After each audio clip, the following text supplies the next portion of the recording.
Cara, essa história do seu tio sociólogo, dessa coisa com a leitura, você acha que isso foi uma semente lançada aí pra você se tornar escritor?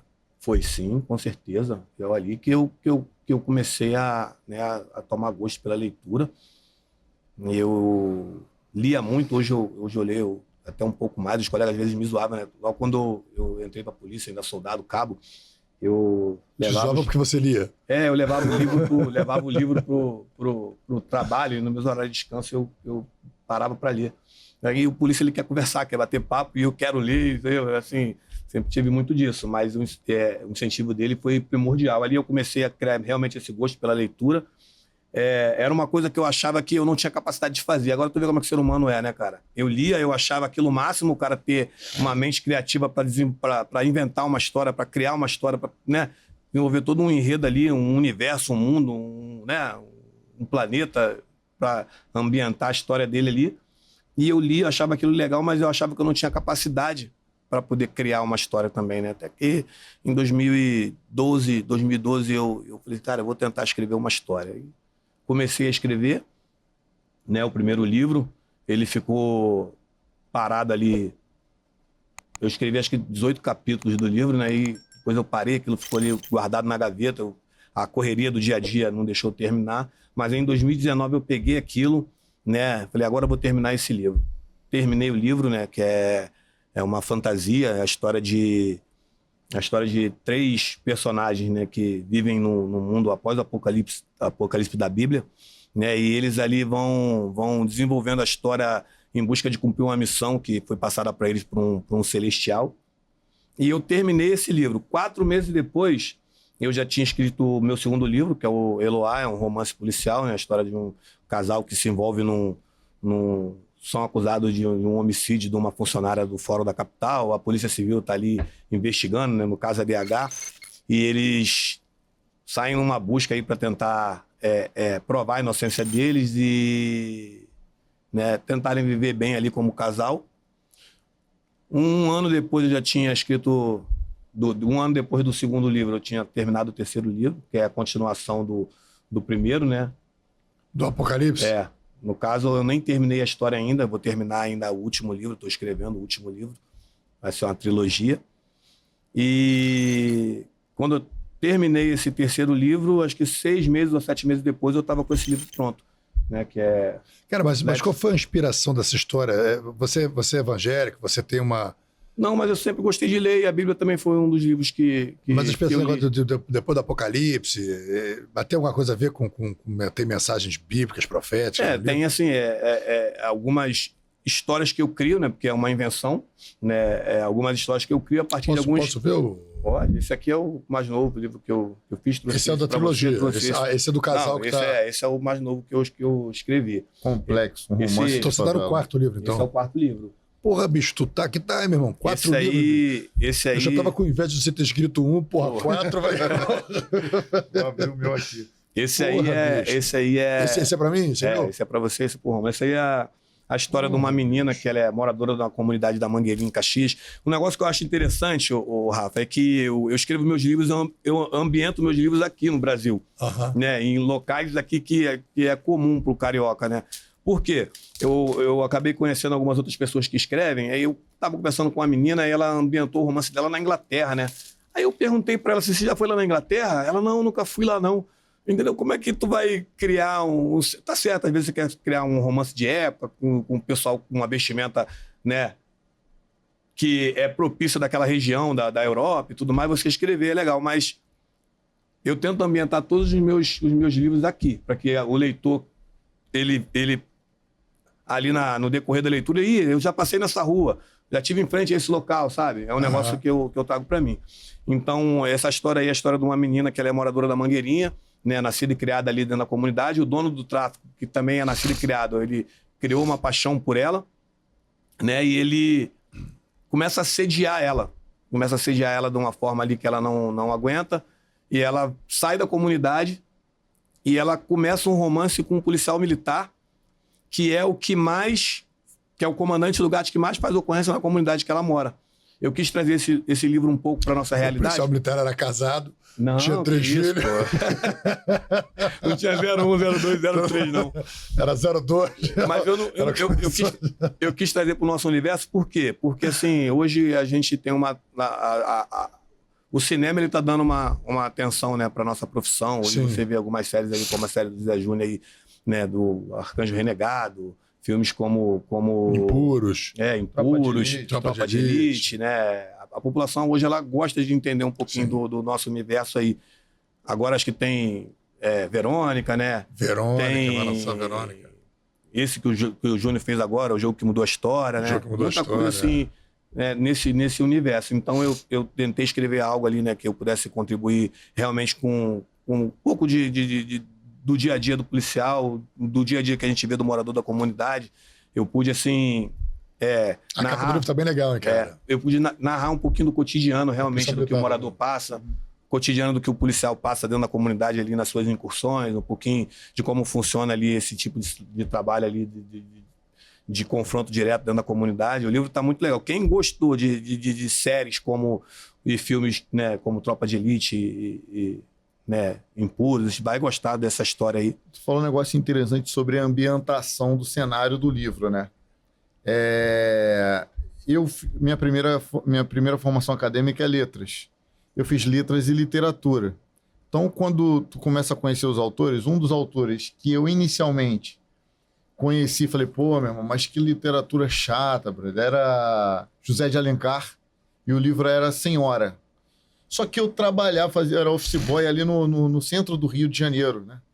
E eu andava muito pela Rua do Rosário, Rua do Ouvidor, Cinelândia. Meu irmão, o cenário de Senhora é lá.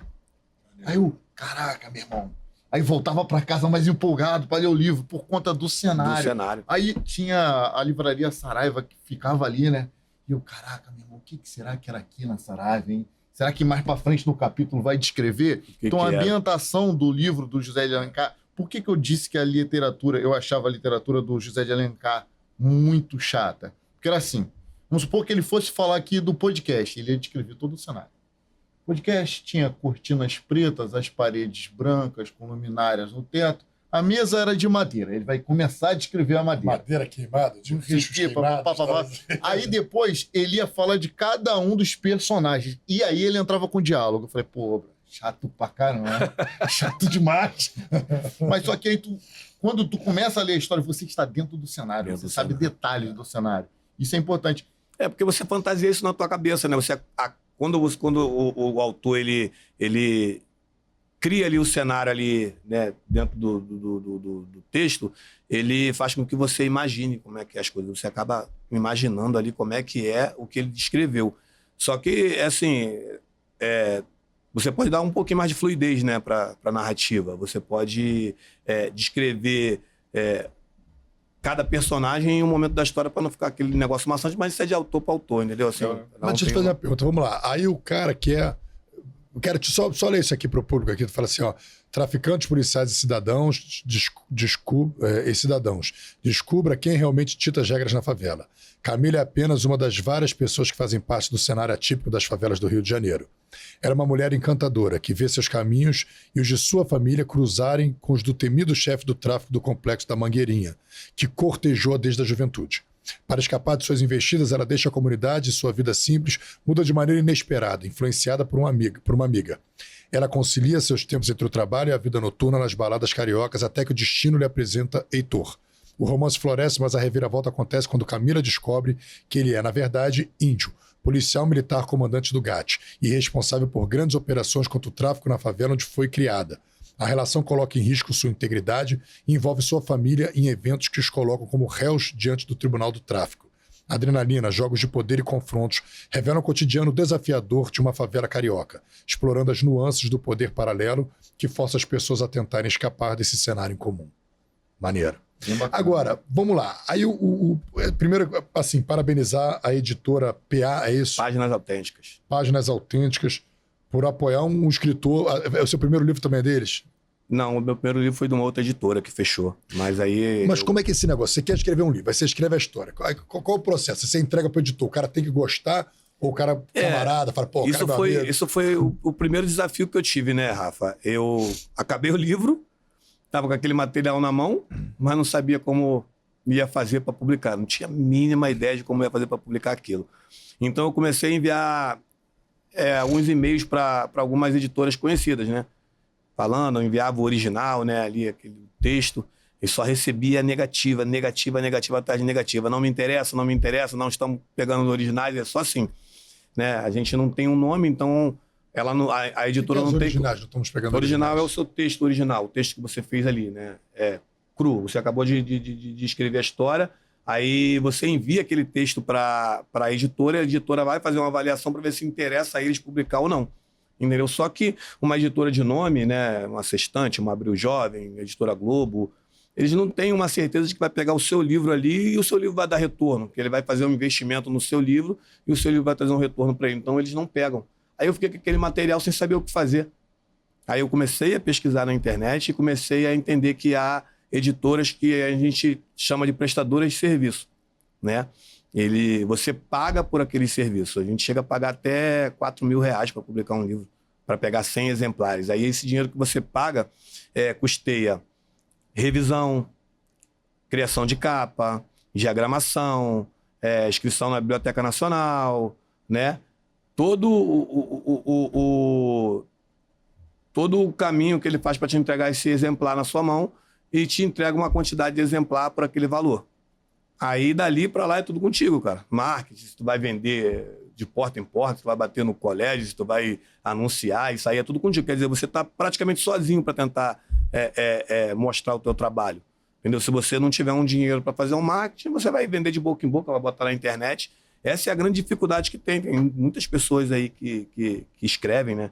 Só na polícia, né, eu já vi o Ribas, que escreveu, né, a história do Amarildo, né? Ele estava envolvido naquele caso. O outro colega que também escreveu Como Nascem os Monstros.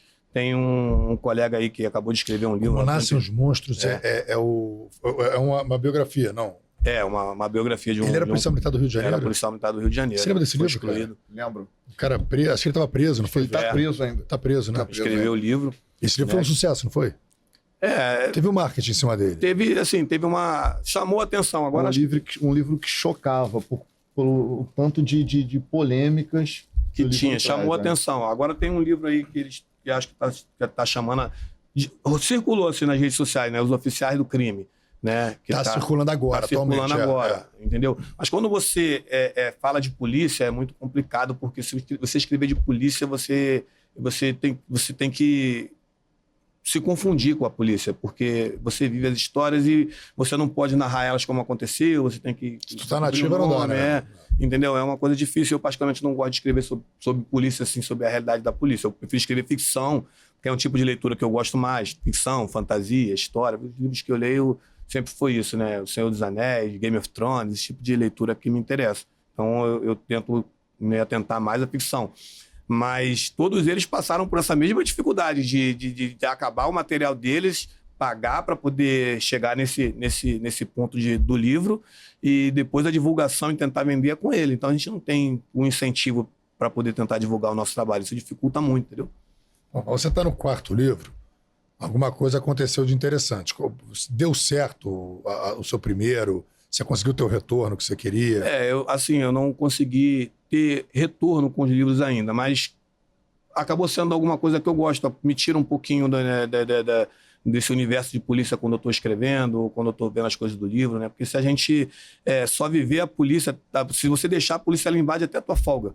Entendeu? Então, assim, me tira um pouco dessa realidade, faz eu pensar sobre outras coisas, acreditar que outras coisas possam dar certo.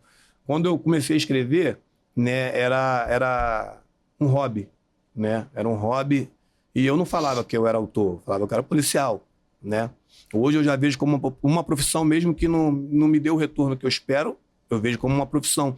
E uma coisa que eu acho engraçado, cara, é que assim, quando eu conheço algumas pessoas, as pessoas perguntam, tu faz o quê? Pô, eu sou autor de livros. Aí a pessoa, pô, que legal, tu escreve livro, que tipo de livro é? As pessoas se interessam. Aí daqui a pouco eu falo pra eles, pô, eu sou policial militar. Pô, quando eu falo que eu sou policial militar, tu vê aquele olhar de policial militar? escreve livro. Tu vê assim, sabe, cara?